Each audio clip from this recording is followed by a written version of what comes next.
Hi everyone, তো নতুন একটা মেকআপের টিউটোরিয়ালে তোমাদের সামনে চলে এলাম। এটা রিয়েল ব্রাইডের মেকআপ নিয়ে এসেছি। এটা হচ্ছে তোমার রিসেপশন ব্রাইড আজকে। তো এর বিয়ের ভিডিওটা তোমাদের খুব তাড়াতাড়ি নিয়ে আসবো। তো ফার্স্টে আমি ওয়াইপস দিয়ে মুখটাকে ক্লিন করে নিয়েছি, সেটা স্কিপ হয়ে গেছে।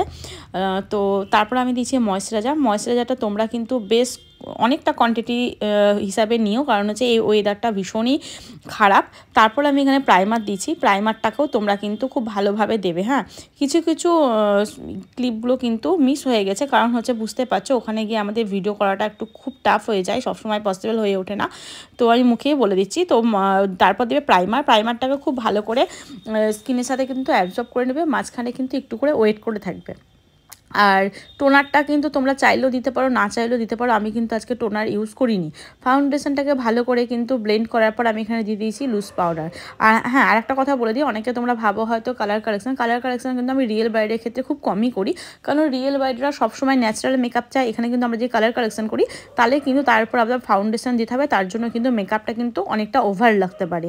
তার জন্য আমি রিয়েল ব্রাইডের ক্ষেত্রে কিন্তু অবশ্যই কালার কারেকশনটা স্কিপ করে যাই।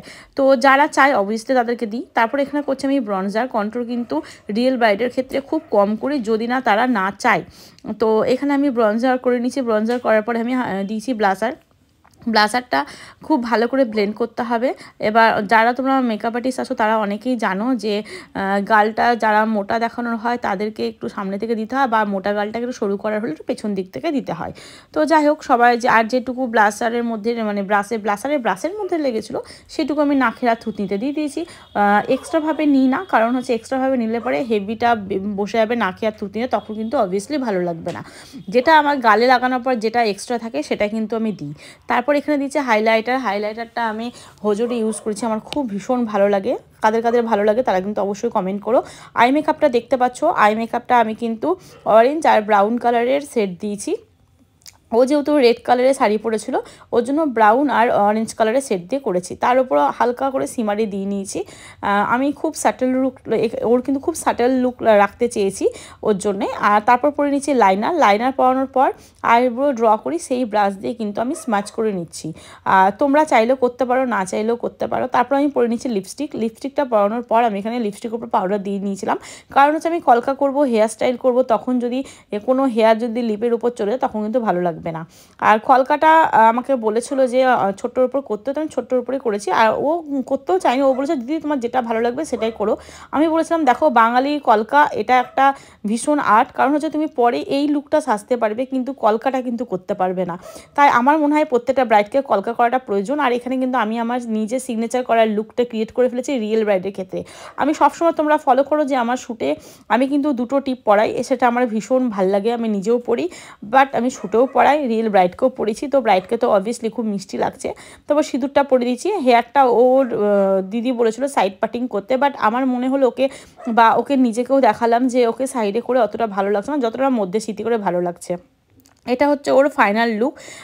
লুকটাতে ওকে সত্যি লক্ষ্মী প্রতিমার মতো লাগছে। তোমরা জানিও কেমন লাগছে। আর হ্যাঁ, যারা ক্লাস জয়েন করতে চাইছো অ্যাডভান্স হেয়ারস্টাইল কলকা অ্যান্ড অ্যাডভান্স মেকআপে, তারা অবশ্যই স্ক্রিনে দেওয়া নাম্বারে কন্ট্যাক্ট করে নিও। আর কেমন লাগলো আজকের ভিডিওটা সেটা অবশ্যই কমেন্ট করে জানিও।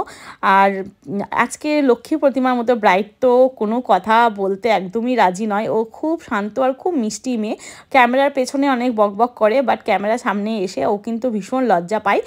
ওর আগের দিনে যে মেকআপটা ছিল বিয়ের দিনে, সেই মেকআপটা নাকি ও পরের দিন সকাল 10টায় কান্নাকাটি করে ঘুম থেকে উঠে মানে সকালবেলায় ঘুম থেকে উঠে তারপর কিন্তু ও রিমুভ করে, তারপরেও কিন্তু কোনো কিছু হয়নি। হ্যাঁ, শীতকালেও মেকআপ করাটাও অনেকটা টাফ, তার জন্য কি করতে হয়, স্কিন প্রিপারেশনটা আমাদের কিন্তু স্কিন চেনাটা খুব ভালোভাবে দরকার, যেটা আমি আমার ক্লাসে অবশ্যই করে থাকি। যারা ক্লাস জয়েন করতে চাইছো তারা অবশ্যই কন্ট্যাক্ট করে নিও। দেখো হেসে যাচ্ছে, ওর হাসি থামছেই না, কিন্তু ক্যামেরার পেছনে অনেক বকবক করেছে, দিদি এই হয়েছে সেই হয়েছে। আগের দিনও ল্যাস পরেনি, তো পড়ানো হয়ও নি, তাড়াতাড়িতে নিয়ে চলে গেছিলো। আজকেও বলছিল দিদি আমি কিন্তু ল্যাস পরবো না, কারণ আইল্যাস পরলে না খুব ভারী লাগে। আমি বলেছিলাম ঠিক আছে, তুমি যদি না চাও নিশ্চয়ই পরাবো না। ক্লায়েন্ট যেটা চাই অবশ্যই সেটাই করতে হয়। ক্লায়েন্ট হচ্ছে লক্ষ্মী আমাদের কাছে, আর আমরা হচ্ছি প্যাঁচা। যাই হোক, তো তারপর আমি বললাম দেখো না তোমার লুকটা খুব সুন্দর লাগছে, আমি তোমাকে বলছি একটু জোরই করছি, তুমি একটু ল্যাসটা পরে নাও, দেখবে তোমাকে খুব মিষ্টি লাগবে, একদম লক্ষ্মী প্রতিমার মতো। সত্যিই ওকে লক্ষ্মী প্রতিমার মতো লাগছে, আমার কথাটা শুনে নিয়েছে আর কিন্তু ও পরেও নিয়েছে ল্যাসটা। এটা হচ্ছে ওর টোটাল ফাইনাল লুক। যেমন আমি ওকে আগের দিনও বলেছিলাম যে পিঙ্ক কালারে কিন্তু তুমি রোজ নিয়ে আসবে রিসেপশানে, সেটা খুব ভালো যায়। যাই হোক, এটা হচ্ছে পুরো ফাইনাল লুক। কেমন লাগছে তোমরা কিন্তু কমেন্ট করে জানাতে একদম ভুলো না। আর দেখা হচ্ছে পরের ভিডিও। ততক্ষণ তোমরা ভালো থেকো, সুস্থ থেকো, আর আমার ভিডিওটা এইভাবে দেখতে থেকো, আমাকে এইভাবেই লাইক করে যেও।